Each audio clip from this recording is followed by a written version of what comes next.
عليكم ورحمة الله وبركاته. وعليكم السلام ورحمة الله وبركاته. إن الحمد لله نحمده ونستعينه ونستغفره ونؤمن به ونتوكل عليه ونعوذ بالله من شرور أنفسنا ومن سيئات أعمالنا. من يهده الله فلا مضل له ومن يضلله فلا هادي له ونشهد أن لا إله إلا الله وحده لا شريك له ونشهد أن سيدنا ومولانا محمدا عبده ورسوله الذي أرسله بالحق بشيرا ونذيرا وداعيا إلى الله بإذنه وسراجا وقمرا منيرا.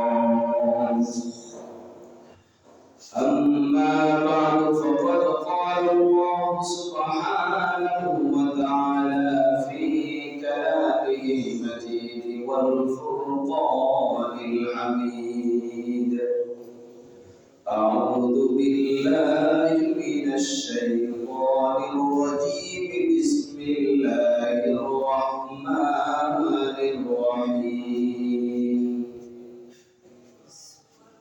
ومن يعمل من الصالحات من ذكر أو أنثى وهو مؤمن فلنحيينه حياة طيبة ولنجزينهم أجرهم بأحسن الذي كانوا يعملون.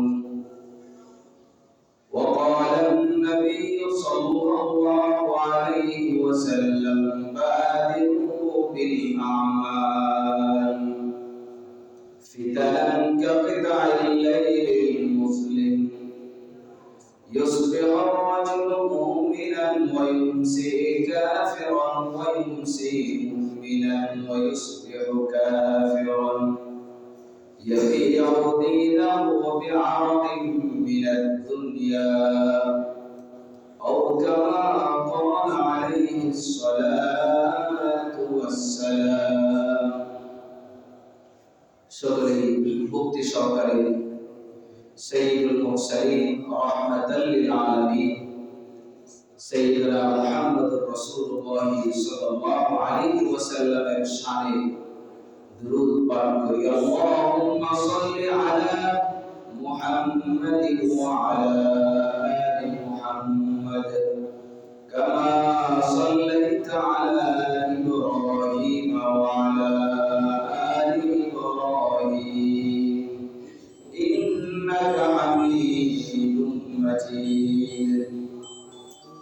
আল্লাহুম্মা বারিক আলা মুহাম্মাদিন ওয়া আলা كما باركت على إبراهيم وعلى آل إبراهيم إنك حميد مجيد.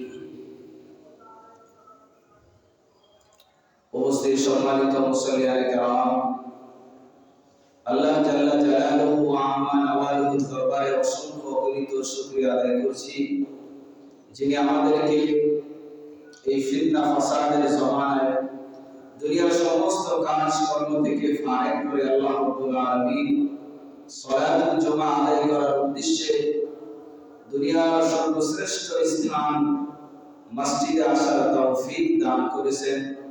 এজন্য সকলে অন্তঃস্থল থেকে ভক্তি সহকারে জবান খুলে কালিমাতুশ শুকর আদায় করে বলি আলহামদুলিল্লাহ। আল্লাহ রাব্বুল আলামিন কুরআনুল হাকীমের মধ্যে বলেন: লাইন শাকারতুম লাযীদান্নাকুম ওয়া লাইন কাফারতুম ইন আযাবি লাশাদীদ। যদি তোমরা আমার নেয়ামত পেয়ে নিয়ামতের শুকর আদায় করো, আমি নিয়ামতকে বাড়িয়ে দিব। আর যদি তোমরা আমার নিয়ামতের নাশুকরি করো, তাহলে আমি আমার আযাব কিন্তু অনেক কঠিন। আমি আমার নিয়ামতকে তোমাদের কাছ থেকে ছিনিয়ে নিব। আল্লাহ রাব্বুল আলামিন আমাদেরকে নেক আমল করার তৌফিক দান করেছেন। আল্লাহ রাব্বুল আলামিনের মহান হুকুম 2 রাকাত সালাতুল জুমআ আদায় করার উদ্দেশ্যে মসজিদে আসার তৌফিক দান করেছেন। এর চেয়ে বড় পাওয়া, বড় নিয়ামত আর কি হতে পারে?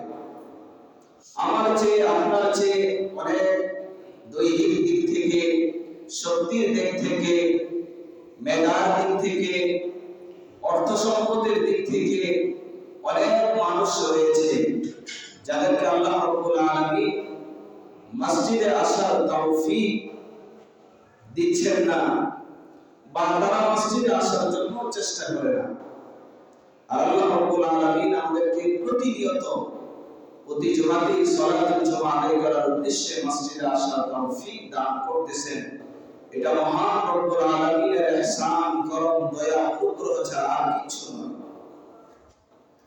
নেক আমল করতে পারা এটা সৌভাগ্যের আলামত। রাসূলুল্লাহ সাল্লাল্লাহু আলাইহি ওয়াসাল্লাম সাহাবায়ে কেরামদেরকে বলেছেন, আল্লাহ রাব্বুল আলামিন যে সকল বান্দাদেরকে নেক আমল করার তৌফিক দান করেন, আল্লাহ রাব্বুল আলামিন তাদেরকে জান্নাত দিতে চান। যাদেরকে জান্নাতে নিতে চান, জান্নাত দান করতে চান, আল্লাহ রাব্বুল আলামিন তাদেরকেই নেক আমল করার তৌফিক দান করেন। আর যাদেরকে আল্লাহ রাব্বুল আলামিন জান্নাত দান করবেন না, আল্লাহ রাব্বুল আলামিন যাদেরকে পছন্দ করেন না, তাদেরকে নেক আমল করার তৌফিক দান করেন না। তাহলে বুঝতে হবে যে আমরা যে নেক আমল করার তৌফিক পেতেছি, আল্লাহ তাআলা আমাদেরকে মহব্বত করেন, আল্লাহ রাব্বুল আলামিন আমাদেরকে ভালোবাসেন। এইজন্যই আমরা মসজিদে আসতে পেরেছি। মুহতারাম হাজিরিন, আল্লাহ রাব্বুল আলামিন সামান্য সময় দিয়ে এই দুনিয়াতে আমাদেরকে পাঠাইছেন। বিশ্বনবী জনাবে মুহাম্মদুর রাসূলুল্লাহ সাল্লাল্লাহু আলাইহি ওয়াসাল্লাম বলেছেন, আমার উম্মতি বাইনা 60 ইলা 70। আমার অধিকাংশ উম্মতের হায়াত হবে 60 থেকে 70 এর মাঝে। এর বেশি হায়াত আমার উম্মত পাবে না। এই 60-70 বছর হায়াত দিয়ে আল্লাহ রাব্বুল আলামিন আমাদেরকে পাঠাইছেন। এই দুনিয়ার যে জগতে আমরা এখন আছি, এই জগতে আমরা চিরকাল থাকতে পারবো না, এটা আমরা সকলেই বিশ্বাস করি। দুনিয়াতে অনেক মত পার্থক্যর মানুষ রয়েছে যারা আল্লাহকে বিশ্বাস করে না, নবীকে বিশ্বাস করে না, জান্নাত জাহান্নাম পরকালকে বিশ্বাস করে না। কিন্তু এই কথা সকলেই বিশ্বাস করে যে এই দুনিয়া থাকার জায়গা, এই দুনিয়াতে কেউই থাকতে পারবে না। আমরা যারা মুসলিম, আমরা যারা মুমিন, আমরা সকলেই বিশ্বাস করি যে এই দুনিয়া আমাদের শেষ ঠিকানা নয়। এই জীবন হচ্ছে আমাদের আসল জীবন নয়। আমাদের আসল জীবন হচ্ছে পরকাল, যার শুরু আছে শেষ নাই, আবাদুল আবাদ। তো পরকালে আল্লাহ রাব্বুল আলামিন মানুষকে দুই ভাগে বিভক্ত করবেন, আসহাবুল ইয়ামিন আর একটা হচ্ছে আসহাবুশ শিমাল। সূরাতুল ওয়াকিয়ার মধ্যে আল্লাহ রাব্বুল আলামিন বলেন, আসহাবুল ইয়ামিন মা আসহাবুল ইয়ামিন, ডান দিকওয়ালা মা আসহাবুল ইয়ামিন, ডান দিকওয়ালারা কতই না উত্তম ভাগ্যবান। অর্থাৎ আল্লাহ রাব্বুল আলামিন পরকালে মানুষকে দুই ভাগে ভাগ করবেন। যারা জান্নাতি তাদের ক্ষেত্রে আল্লাহ তাআলা আসহাবুল ইয়ামিন বলেছেন। যাদেরকে পরকালে ডান হাতে আমলনামা দিবেন তাদেরকে ডান দিকওয়ালারা বলেছেন, ডান দিকওয়ালা।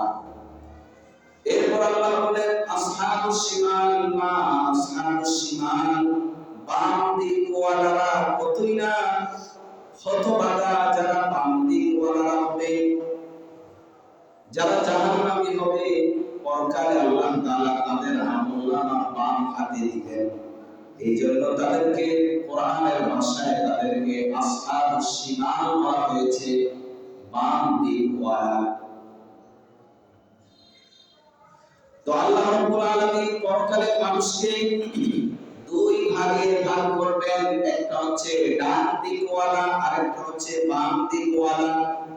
একটা হচ্ছে ডানপন্থী আর একটা হচ্ছে বামপন্থী। ডানপন্থী মানে জান্নাতি আর বামপন্থী মানে জাহান্নামী। আমরা যারা মুসলমান, আমরা যারা মুমিন, আমরা যারা এক আল্লাহকে বিশ্বাস করি, মুহাম্মদুর রাসূলুল্লাহ সাল্লাল্লাহু আলাইহি ওয়াসাল্লাম সর্বশ্রেষ্ঠ শেষ নবী, আমরা যারা বিশ্বাস করি, আমরা মনে করি যে এই দুনিয়া শেষ নয়, এই দুনিয়ার পরে আরেকটা জগৎ আছে যেটাকে আমরা পরকাল বলি, দারুল আখিরা, পরকাল আখিরাত বলা হয়। এই আখিরাতে আল্লাহ রাব্বুল আলামিন মানুষকে দুই ভাগে ভাগ করবেন, একটা হচ্ছে জান্নাতি আর একটা হচ্ছে জাহান্নামী। যারা জান্নাতি হবে, আসহাবুল ইয়ামিন হবে, আল্লাহ তাআলা তাদের আমলনামা ডান হাতে দিবেন। আসহাবুল ইয়ামিন ডান দিকওয়ালারা, জান্নাতীওয়ালারা যখন ডান হাতে আমলনামা পাবে তখন তারা খুশিতে আত্মহারা হয়ে যাবে, আনন্দে আত্মহারা হয়ে যাবে। দুনিয়াতে কোন বাচ্চা যদি, কোন স্টুডেন্ট যদি পরীক্ষাতে পাস করে তাহলে সে এত আনন্দিত হয়, সমস্ত সকল আত্মীয় স্বজন বন্ধু বান্ধব যারা আছে সকলকে, পাড়া প্রতিবেশী সকলকে তার রেজাল্ট দেখায়, দেখো দেখো আমার রেজাল্ট কত ভালো হয়েছে। তেমনি ভাবে পরকালে যাদের আমলনামা আল্লাহ রাব্বুল আলামিন ডান হাতে দিবেন, তারা বলবেন হা উলাই মুকরাবু কিতাবিয়া, আসো আসো আমার আমলনামা দেখো। আল্লাহ রাব্বুল আলামিন আমাকে ডান হাতে আমলনামা দিয়েছে, আমাকে জান্নাতীদের অন্তর্ভুক্ত করেছে। সে বলবে আমি বিশ্বাস করতাম পরকালে একটা দিন আসবে যে দিনে আমার আল্লাহ তাআলার কাছে দণ্ডায়মান হতে হবে, দাঁড়াতে হবে। পরকাল বলতে একটি জীবন আছে, এটা আমি বিশ্বাস করতাম। তদনুযায়ী আমি আমার জীবনটাকে সর্বাত্মক পরিচালনা করার জন্য আমি চেষ্টা করেছি। আর যারা জাহান্নামী হবে তারা এই বাম হাতে আমলনামা করে দুঃখে কষ্টে তারা শেষ হয়ে যাবে। তারা বলবে হায়, আমরা যদি নিস্তারাবোধ হয়ে যেতাম, মাটির সাথে মিশে যেতাম, এই দিকটা যদি না আসতো কতই না ভালো হতো। মুহতারাম হাজিরিন, আমরা যারা মুসলমান সকলে বিশ্বাস করি পরকাল বলতে একটি আছে, পরকাল আছে। আল্লাহ রাব্বুল আলামিন বলেছেন, আল্লাহর রাসূল বলেছেন, পরকালকে কোনো মানুষ যদি বিশ্বাস না করে সে মুসলমানের কাতারে থাকে না, মুমিনের কাতারে থাকে না। পরকালে আমরা যদি জান্নাতে যেতে চাই, আল্লাহ রাব্বুল আলামিন পরকালে জান্নাতি যাওয়ার জন্য আমাদেরকে দুইটা জিনিসের কথা বলেছেন। একটা হচ্ছে ঈমান আর একটা হচ্ছে আমলে সালেহ, নেক আমল। একটা গাড়ি বা একটা সাইকেল যদি চলতে হয় কয়টা চাকা লাগে? দুইটা চাকা লাগে। এক সাইকেলে এক চাকাতে সাইকেল চলতে পারে না। তেমনি ভাবে জান্নাতে যদি যেতে হয় তাহলে দুইটা চাকা লাগবে, একটা হচ্ছে ঈমানের চাকা আর একটা হচ্ছে নেক আমলের চাকা। আল্লাহ রাব্বুল আলামিন বলে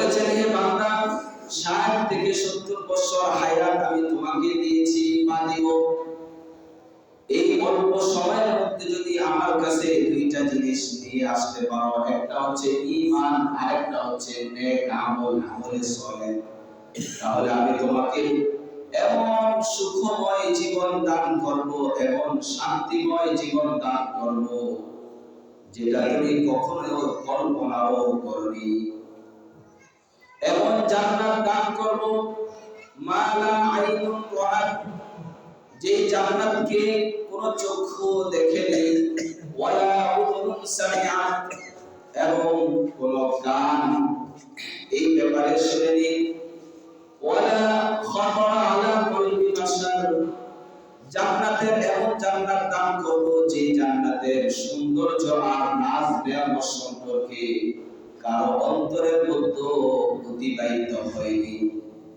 এরকম জীবন দান করব, এমন জান্নাত দান করব, এমন হায়াত দান করব যে হায়াতের মধ্যে কোনো মৃত্যু থাকবে না, এমন সুখময় জীবন দান করব যে জীবনের মধ্যে কোনো অসুস্থতা থাকবে না, এমন জীবন দান করব, এমন যৌবন দান করব যে যৌবনের মধ্যে যে যৌবন কখনো ফুরাবে না, শেষ হবে না, এমন সুখ দান করব যে সুখ কখনো শেষ হবে না।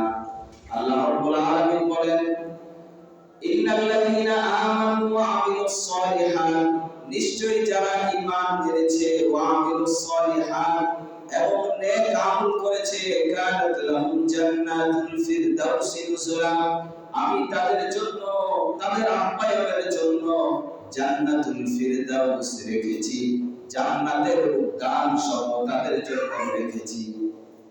কোরআনের মধ্যে আল্লাহ রাব্বুল আলামিন যেখানে ঈমানের কথা বলেছেন সেখানে আমলে সালেহের কথা বলেছেন, নেক আমলের কথা বলেছেন।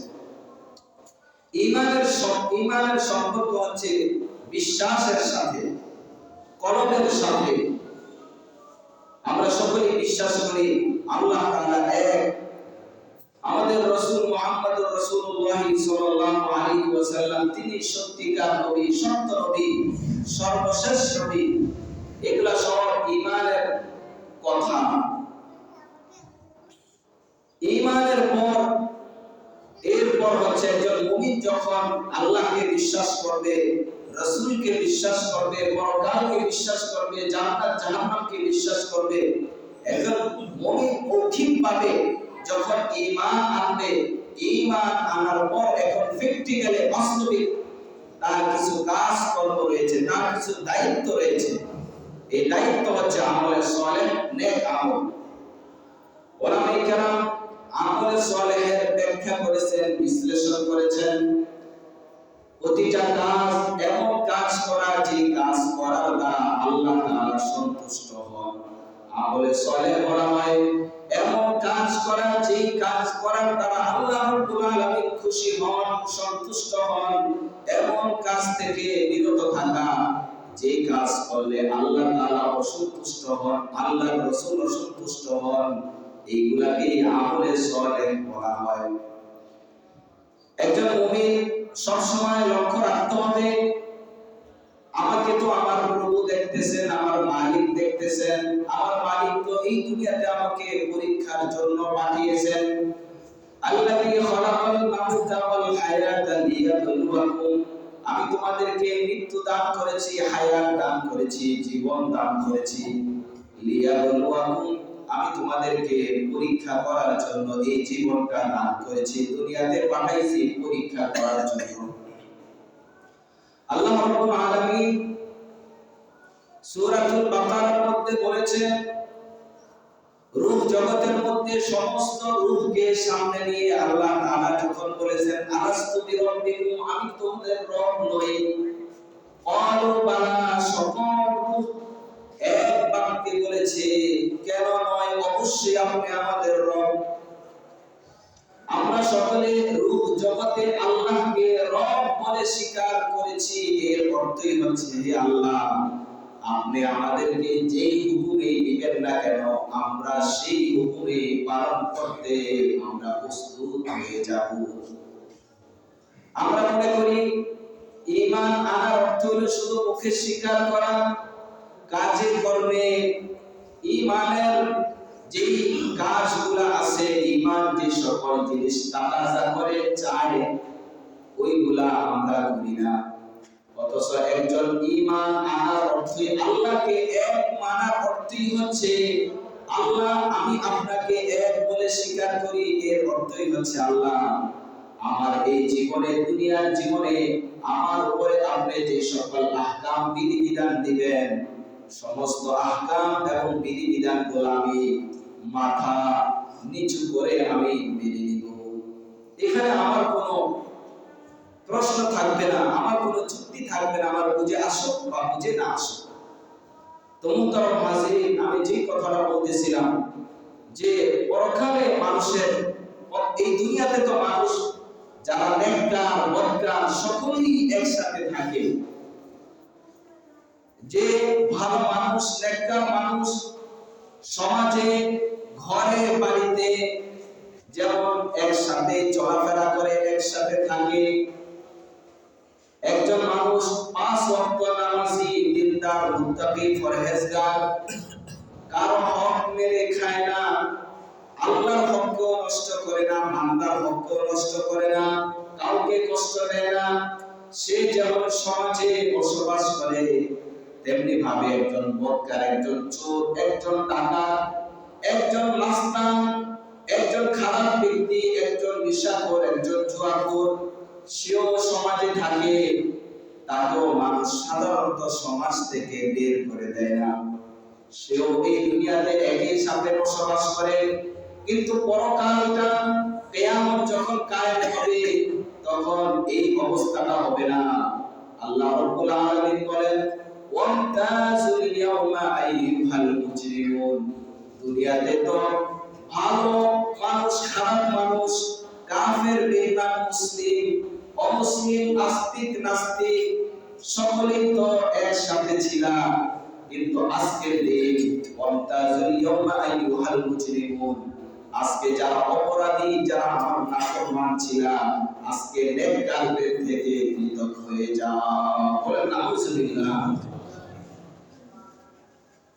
সূরাতুল হাদীদের মধ্যে আল্লাহ তাআলা বলেছেন, কাল কিয়ামতের ময়দানে যারা মুমিন হবে, যারা মুত্তাকি পরহেজগার হবে, কিয়ামতের দিনটা অনেক অন্ধকার হবে, ভয়াবহ অবস্থা হবে। মুমিনদের সামনে নূর থাকবে, আলো থাকবে। ইয়াসআ বাইনা আইদিহিম, ইয়াসআ নূরুহুম বাইনা আইদিহিম ওয়া বিআইমানিহিম। মুমিনদের ডানে সামনে নূর থাকবে, আলো থাকবে। ওই আলো দেখে দেখে তারা সামনে চলতে থাকবে। আর যারা মুনাফিক ছিল দুনিয়াতে, তারা বলবে, ভাই, হে মুমিন ভাই, হে মুত্তাকি ভাই, পরহেজগার ভাই, থামো, আমরা যেন তোমাদের থেকে কিছু আলো নিতে পারি, যে আলো নিয়ে আমরাও যেন চলতে পারি। মুমিনরা বলবেন, যাও পিছনে যাও, পিছন থেকে আলো নিয়ে আসো। মুনাফিকরা যখন পিছে যাইবে, পিছে আর কোনো আলো থাকবে না, সেখানে তারা অন্ধকারের মধ্যে হয়ে যাবে, অর্থাৎ তারা মুমিনদের সাথে চলতে পারবে না। এই জন্য মুহতারাম হাজিরিন, দুনিয়াতে ভালো মানুষ, খারাপ মানুষ, সমাজে সকলেই একসাথে যদিও বাস করে, কিন্তু পরকালের অবস্থাটা, কিয়ামত যখন কায়েম হবে, তখন ভালো মানুষ আর খারাপ মানুষ, অপরাধী আর নিরপরাধী, আল্লাহ তাআলার কে যারা মানত এবং যারা মানত না, তারা সকলেই একসাথে থাকতে পারবে না। তো আমি যেটা বলতেছিলাম, দুনিয়াতে পরকালে কিয়ামতের ময়দানে মানুষ দুই শ্রেণীতে, দুই ভাগে বিভক্ত হবে। একটা হচ্ছে আসহাবুল ইয়ামিন, ডান দিকওয়ালা, ও আসহাবুশ শিমাল, আরেকটা হচ্ছে বাম দিকওয়ালা। ডান দিকওয়ালা মানে জান্নাতি, আল্লাহ তাআলা এদের সৌভাগ্যবান এই কথা বলেছেন। আর বাম দিকওয়ালা মানে জাহান্নামী, আল্লাহ তাআলা এদেরকে বলেছেন হতভাগা। আমরা সকলে যদি জান্নাতে যেতে চাই, আমাদের এই দুনিয়ার জীবনে দুইটা কাজ করতে হবে। একটা হচ্ছে ঈমান। ঈমানের অর্থ শুধু এটা না, বিশ্বাস করা। ঈমানের কালিমা আমরা পড়েছি, লা ইলাহা ইল্লাল্লাহু মুহাম্মাদুর রাসূলুল্লাহ, যে এক আল্লাহ ছাড়া অন্য কোনো ইলাহ নাই, উপাসক নাই। আল্লাহ সত্যিকার আল্লাহ হচ্ছেন একজন। এতটুকুই ঈমান শেষ না। এই ঈমানের তাকাজা হচ্ছে আল্লাহ আমি আপনাকে এক ইলাহ বলে স্বীকার করেছি, এর অর্থ হলো আল্লাহ আমি যেহেতু আপনাকে বিশ্বাস করি, আপনাকে স্বীকার করি এক বলে, আমি যেহেতু আপনার বান্দা, আমার উপরে বান্দা হিসাবে আপনি যেহেতু মালিক, আমি যেহেতু মনিব, আপনি মালিক হিসাবে আমাকে যেই কোনো অর্ডারে দিবেন না কেন, যেই কোনো হুকুমে দিবেন না কেন, আমি মাথা পেতে এগুলা সবগুলা মেনে নিব। আজকে ঈমানের অর্থ, আমাদের ঈমান কি তাকাবা চাই, ঈমানের অর্থ কি? যদি ঈমানের অর্থ আমরা বুঝতাম তাহলে জুমার সময় যে পরিমাণ মানুষ হইতো, আসর ও জুমার দিন আসরেও সেই পরিমাণ মানুষ হতো, মাগরিবের সাথেও সেই পরিমাণ মানুষ হইতো। আমরা মুসলমানরা মনে করি ঈমান মানে, ঈমানের অর্থ হচ্ছে যে শুধু আল্লাহকে বিশ্বাস করা, মসজিদে এসে মাঝে মাঝে মসজিদে এসে সালাত আদায় করা, রমজান মাসে কিছু দান সদকা করা, মাঝে মধ্যে দান সদকা করা, সুযোগ পেলে কিছু নেক আমল করা। ঈমানের অর্থ হলো এটা না। ঈমানের অর্থ হচ্ছে আমার 24টা ঘন্টা আল্লাহ তাআলার হুকুম এবং মুহাম্মদুর রাসূলুল্লাহ সাল্লাল্লাহু আলাইহি ওয়াসাল্লামের তরিকা অনুযায়ী নিজের জীবনটাকে পরিচালনা করা। আমাদের সমাজের মানুষ, দেশের মানুষ মনে করে মুসলমান মানে ইসলাম, এটা মসজিদের সাথে সম্পর্ক, মাদ্রাসার সাথে সম্পর্ক, ওয়াজ মাহফিলের সাথে সম্পর্ক, এটুকুই ইসলামের শেষ। অথচ ইসলাম হচ্ছে একটি কমপ্লিট ধর্ম। ইসলামের মধ্যে যে মুসলমান হয়েছে তার 24টা ঘন্টাই আল্লাহ তাআলার হুকুম এবং মুহাম্মদুর রাসূলুল্লাহ সাল্লাল্লাহু আলাইহি ওয়াসাল্লামের তরিকা অনুযায়ী নিজের জীবনটাকে পরিচালনা করতে হবে। আল্লাহর হুকুম যেমন মসজিদে পালন করতে হবে, আল্লাহর হুকুমটা মসজিদের বাইরেও পালন করতে হবে। আল্লাহর হুকুম যেমন কোরআন তেলাওয়াতের মাধ্যমে আমরা আল্লাহর হুকুম পালন করি, মসজিদে যেমন আল্লাহর হুকুম পালন করি, ঘরের মধ্যে আল্লাহ তাআলার হুকুম পালন করতে হবে, সমাজের মধ্যে আল্লাহ তাআলার হুকুম পালন করতে হবে, রাষ্ট্রের মধ্যে আল্লাহ তাআলার হুকুম পালন করতে হবে। নাম আমরা বলি যে মুসলমান, আমি মুসলমান, কিন্তু আমার কথাবার্তা সব ইহুদি খ্রিস্টানদের মতো। মনে করি যে ইসলামের সাথে রাষ্ট্রের কোনো সম্পর্ক নাই, রাজনীতির কোনো সম্পর্ক নাই। আল্লাহ রাব্বুল আলামিন মুহাম্মদুর রাসূলুল্লাহ সাল্লাল্লাহু আলাইহি ওয়াসাল্লামকে দুনিয়াতে পাঠাইছেন। মুহাম্মদুর রাসূলুল্লাহ সাল্লাল্লাহু আলাইহি ওয়াসাল্লাম যেমন তিনি মানুষকে যেমন ঈমানের কথা বলতেন, তাওহীদের কথা বলতেন, তেমনি ভাবে যে 24টা ঘন্টা মানুষ তার সময়টা কিভাবে কাটাইবে, কার হুকুম মোতাবেক তার সময়টাকে কাটাইবে, এই কথাও আল্লাহ রাসূল বলতেন। আমরা মনে করি যে যারা সাধারণ মানুষ, যারা বুদ্ধিজীবী, এরাই রাষ্ট্র পরিচালনা করবে, আর যারা নেককার, দিনদার, পরহেজগার, এদের সাথে রাষ্ট্রের সাথে রাজনীতির সাথে কোনো সম্পর্ক নাই। এটা একেবারে ভুল, এটা একেবারে ভুল কথা। কারণ আমাদের নবী বিশ্বনবী জনাবে মুহাম্মদুর রাসূলুল্লাহ সাল্লাল্লাহু আলাইহি ওয়াসাল্লাম তিনি যেমন মসজিদের নববীর ইমাম ছিলেন, তেমনি ভাবে তিনি মদিনা নামক যে রাষ্ট্রটা, মক্কা মদিনার তিনি বাদশাহ ছিলেন, রাষ্ট্রপ্রধান ছিলেন। অর্থাৎ তিনি যেমন মসজিদের ইমামত করেছেন, রাষ্ট্রেরও ইমামত করেছেন।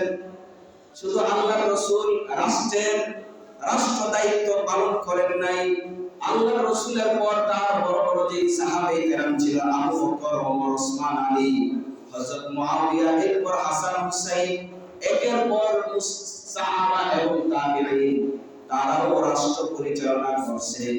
মসজিদে যেমন ইমামতি করা এটা আল্লাহ তাআলার ইবাদত, নেককার লোকেরা রাষ্ট্র পরিচালনা করা এটাও একটি ইবাদত। এটা কোনো ইসলাম থেকে বাহিরে নয়। আমাদের দেশের অনেক মানুষ বলে, অনেক বুদ্ধিজীবী, নাস্তিক মার্কা কথা বলে যে রাজনীতির সাথে কোনো কি নাই, ইসলামের কোনো সম্পর্ক নাই, এটা একেবারে মানুষকে ধোঁকা দেয়, তারা ধোঁকার কথা বলে। বরঞ্চ রাজনীতি করতে হবে আল্লাহ তাআলার হুকুম এবং মুহাম্মদুর রাসূলুল্লাহ সাল্লাল্লাহু আলাইহি ওয়াসাল্লামের তরিকা অনুযায়ী। দেশে যদি দেশের রাজনীতি যদি হয় আল্লাহর হুকুম অনুযায়ী, কোরআনের হুকুম অনুযায়ী যদি রাষ্ট্র পরিচালনা হয় এবং রাষ্ট্রের দায়িত্বে যদি যারা আল্লাহকে মানে, রাসূলকে মানে, কোরআনকে মানে, ইসলামকে মহব্বত করে, তখনই দেশে শান্তি আসবে। আর যদি আমরা ইসলামকে যদি কোণঠাসা করে রাখি, যদি ইসলামের সম্পর্ক শুধু মসজিদের সাথে, মাদ্রাসার সাথে, ওয়াজ মাহফিলের সাথে যদি ইসলামের সম্পর্ক মনে করি, তাহলে এই দেশটা কোন দেশের মধ্যে সরকার আসবে যাইবে কিন্তু কখনো শান্তি আসবে না। তো এই জন্য মোহতারাম হাজিরিন, আমি যেটা বলতেছিলাম যে ইসলামের সম্পর্ক শুধু মসজিদের সাথে না, ইসলামের সম্পর্ক জাগ্রত অবস্থায়ও ইসলামের সম্পর্ক আছে এবং ঘুমান্ত অবস্থায়ও ইসলামের সম্পর্ক। আপনি যতক্ষণ পর্যন্ত জাগ্রত থাকবেন, এই জাগ্রত অবস্থাটাকে আল্লাহ তাআলার হুকুম এবং মুহাম্মদুর রাসূলুল্লাহ সাল্লাল্লাহু আলাইহি ওয়াসাল্লামের তরিকা মোতাবেক চলাইতে হবে। ঘুমাইবেন যখন, তখন আল্লাহর হুকুম মুহাম্মদুর রাসূলুল্লাহ সাল্লাল্লাহু আলাইহি ওয়াসাল্লামের তরিকা অনুযায়ী ঘুমাইতে হবে। এইজন্য মুহতারাম হাজিরিন, আমি যে কথাটা বলতেছিলাম যে আমরা পরকালকে বিশ্বাস করি, পরকালকে যদি চিনতে চাই দুইটা জিনিস লাগবে, একটা হচ্ছে ঈমান, আরেকটা হচ্ছে নেক আমল। আমরা আলহামদুলিল্লাহ সকলে ঈমান এনেছি, ঈমান আনছি বিদায় এখানে আমরা উপস্থিত হয়েছি, আল্লাহ তাআলার ঘরে উপস্থিত হয়েছি। যদি ঈমান না আনতাম, আল্লাহর রাসূলকে বিশ্বাস না করতাম, তাহলে কিন্তু এই সময় মসজিদে আমরা আসতাম না। যারা হিন্দু, কাফের, নাস্তিক, বেঈমান, বামপন্থী, এরা কিন্তু মসজিদে আসে না, কারণ তাদের কি নাই? ঈমান নাই। আমরা যদিও আমরা সাধারণ মানুষ, কিন্তু আমরা ঈমান এনেছি, এই কারণে আমরা মসজিদে আসতে পেরেছি। ঈমানের পর মুহতারাম হাজিরিন, নেক আমল। নেক আমল বলতে আমরা শুধু এটাই বুঝি যে 5 ওয়াক্ত নামাজ আদায় করা, ওয়াজ মাহফিলে শরীক হওয়া, কোরআন তেলাওয়াত করা, জিকির করা, এটাই শুধু নেক আমল। শুধু এটাই নেক আমল না। ওলামায়ে কেরাম বলেছেন 24 ঘন্টার মধ্যে এমন ভালো কাজ করা, অর্থাৎ আল্লাহ যা কিছু বলেছেন তা করা এবং যে সকল জিনিসকে আল্লাহ তাআলা নিষেধ করেছেন ওই সকল জিনিস থেকে বিরত থাকা, এটার নামই হচ্ছে আমলে সালেহ, নেক আমল। আপনি চাইলে একজন মানুষের উপর জুলুম করতে পারবেন, কিন্তু আপনি জানেন যে আল্লাহ তাআলা তো নিষেধ করছে যে কারোর উপর জুলুম করা যাবে না, আল্লাহ রাসূল নিষেধ করেছেন জুলুম করা যাবে না। আপনি এই জুলুম করা থেকে আপনি বিরত রইলেন, এটাই আমলে সালেহ, নেক আমল। এইজন্য মুহতারাম হাজিরিন, মানুষ যখন নেক আমল করবে, আল্লাহ রাব্বুল আলামিনের কাছে ওই মানুষটা তত বেশি নৈকট্য অর্জন করতে থাকবে। আল্লাহ তাআলা সূরা মারিয়ামের মধ্যে বলেন, ইন্নাল্লাযীনা আমানু ওয়া আমিলুস সালিহাত সায়াজআলু লাহুমুর রাহমানু উদ্দা। যারা ঈমান আনবে এবং নেক আমল করবে, রহমান তাদের জন্য, রহমান তাদের সাথে, রহমান অর্থাৎ আল্লাহ তাআলা তাদের সাথে ভালোবাসা সৃষ্টি করিয়া দিবে। অর্থাৎ তারা আল্লাহ তাআলার ভালোবাসা পেতে থাকবে, আল্লাহ তাআলা ওই বান্দাকে ভালোবাসবেন। অন্য আয়াতের মধ্যে সূরাতুন নাহলের মধ্যে আল্লাহ বলেন, মান আমিলা সালিহাম মিন যাকারিন আও উনসা ওয়া হুয়া মুমিন। মুমিন অবস্থায় কোন ব্যক্তি যদি আমলে সালেহ করে, নেক আমল করে, সায়াজআলু লাহুর রহমানু উদ্দা। ইন্নাল্লাযীনা মান আমিলা সালিহাম মিন যাকারিন আও উনসা ওয়া হুয়া মুমিন ফালানুহইয়ান্নাহু হায়াতান তাইয়্যিবা। আল্লাহ বলেন, ঈমান অবস্থায় যদি নেক আমল করে, আমি তার জন্য তাকে আমি হায়াতে তাইয়্যিবা দান করব, পবিত্র জীবন দান করব। মুফাসসিরিনে কেরাম পবিত্র জীবনের ব্যাখ্যা করেছেন, অর্থাৎ আমি দুনিয়ার জীবনে তাকে হালাল রিজিক দান করব। নেক আমল করলে আল্লাহ বলেন, আমার জীবনটা নেক আমল করবে, আমি তাকে হালাল রিজিক দান করব। অন্য তাফসীরের মধ্যে বলেছেন পবিত্র জীবনের অর্থ হচ্ছে আল কনা। আল্লাহ রাব্বুল আলামিন এমন ব্যক্তিকে অল্প তুষ্টির গুণ দান করবেন, যারা নেক আমল করবে আল্লাহ তাআলা তাকে অল্প তুষ্টির গুণ দান করবেন, অল্পতেই সে তুষ্ট হয়ে যাবে। আবার কিছু মানুষ আছে পুরা দুনিয়াটাও যদি তাকে দেন তার সে তুষ্ট হবে না, তার চোখ ভরবে না, তার আশা শেষ হবে না। আর কিছু মানুষ আছে দিন আনে দিন খায়, 500 টাকা ইনকাম করে, দিনে 1000 টাকা ইনকাম করে, এর দ্বারাই সে সন্তুষ্ট হয়ে যায়, তার জীবিকা সুন্দরভাবে সে জীবিকা চালাইতে পারে, সংসারও সুন্দরভাবে চালাইতে পারে, এর উপরে সে তুষ্ট থাকে। আবার কিছু কিছু মানুষ আছে যারা কোটি কোটি টাকার মালিক, যাদের সম্পদের কি পরিমাণ সম্পদ আছে সে নিজেও জানে না, কিন্তু তারপরও তার হচ্ছে না। আমরা কিছুদিন আগেও দেখেছি আমাদের সামনে স্পষ্ট, এত সম্পদ সে সঞ্চয় করেছে, জমা করেছে, কিন্তু শেষ পর্যন্ত সে কি করতে পারে নাই, ভোগ করতে পারে নাই, কারণ তার মধ্যে কি ছিল না, অল্প তুষ্টি ছিল না। এইজন্য মুহতারাম হাজিরিন, হযরত আব্দুল্লাহ ইবনে আব্বাস রাসূলের বিশিষ্ট সাহাবী, হযরত আব্দুল্লাহ ইবনে আব্বাস রাদিয়াল্লাহু তাআলা বলেন, কোন মুমিন কোন মুসলিম যদি সে নেক আমল করতে থাকে আল্লাহ রাব্বুল আলামিন তাকে 4টি পুরস্কার, তাকে 5টি পুরস্কার দান করবেন। বলেন সুবহানাল্লাহ। যারা নেক আমল করবে দুনিয়াতে আল্লাহ তাআলা তাকে 5টি পুরস্কার দান করবেন।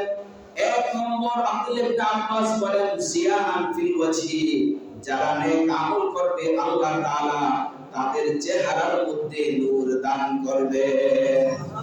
অনেক মানুষ দেখা যায় আল্লাহ ওয়ালা বয়স 70 বছর 80 বছর হয়ে গেছে, তারপরও চেহারার মধ্যে কি নূর। ঠিক আছে, আমাদের দেশে কত মানুষ অনেক বয়োবৃদ্ধ হয়ে গেছে, বয়স্ক মানুষ, দিনদার মুত্তাকি ফরহেজগার মানুষ বয়োবৃদ্ধ হয়ে গেছে, তারপর চেহারার মধ্যে কি নূর।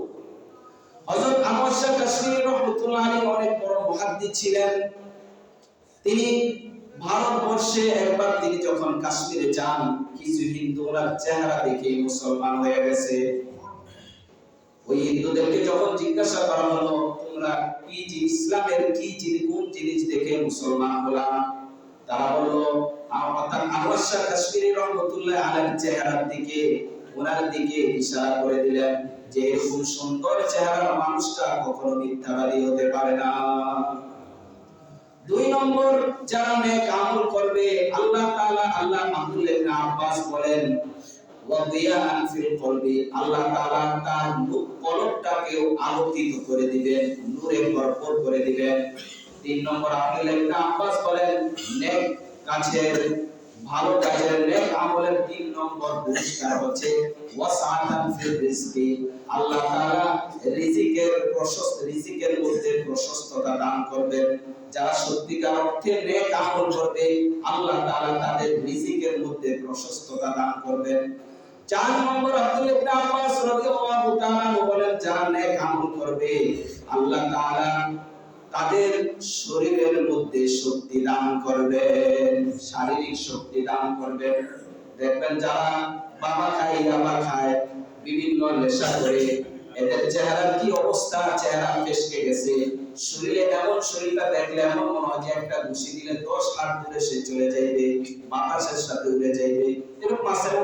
দেহটাকে একেবারে মানে চেহারা দেখলেই বোঝা যায় যে এর শরীরের মধ্যে কোনো কি নাই, শক্তি নাই। আব্দুল্লাহ ইবনে আব্বাস রাদিয়াল্লাহু তাআলা বলেন, যারা নেক আমল করবে আল্লাহ তাআলা মানুষের অন্তরের মধ্যে তাদের মহব্বত, ভালোবাসা সৃষ্টি করিয়া দিবেন। এটা হচ্ছে 5 নম্বর পুরস্কার। এই কারণে দেখা যায় কোন আল্লাহর ওলি, কোন নেককার দিনদার মানুষ যদি মারা যায়, এদের জানাজার মধ্যে মানুষের অভাব থাকে না। অথচ জীবনে কখনো, অনেক মানুষ আছে জীবনে কখনো তার কাছে একদিন বসে নাই, তার বাড়িতে একদিন যায় নাই, তার সাথে কথাও হয় নাই, কিন্তু যখন সে মারা যায়, অনেক বড় বড় আল্লাহ ওয়ালার ক্ষেত্রে দেখা যায় যে দেশের বিভিন্ন প্রান্ত থেকে তার জানাজায় শরীক হওয়ার জন্য মানুষ ছুটে আসে। এটা হচ্ছে যদি নেক আমল করে আল্লাহ তাআলা দুনিয়াতে 5 নম্বর পুরস্কার দান করেন, মানুষের অন্তরের মধ্যে ওই ব্যক্তির মহব্বত এবং ভালোবাসা সৃষ্টি করে দেন। আল্লাহ রাব্বুল আলামিন আমাদের সকলকে নেক বেশি বেশি নেক আমল করার তৌফিক দান করুন। আমিন। ওয়া আখির দাওয়ানা আলহামদুলিল্লাহি রাব্বিল আলামিন।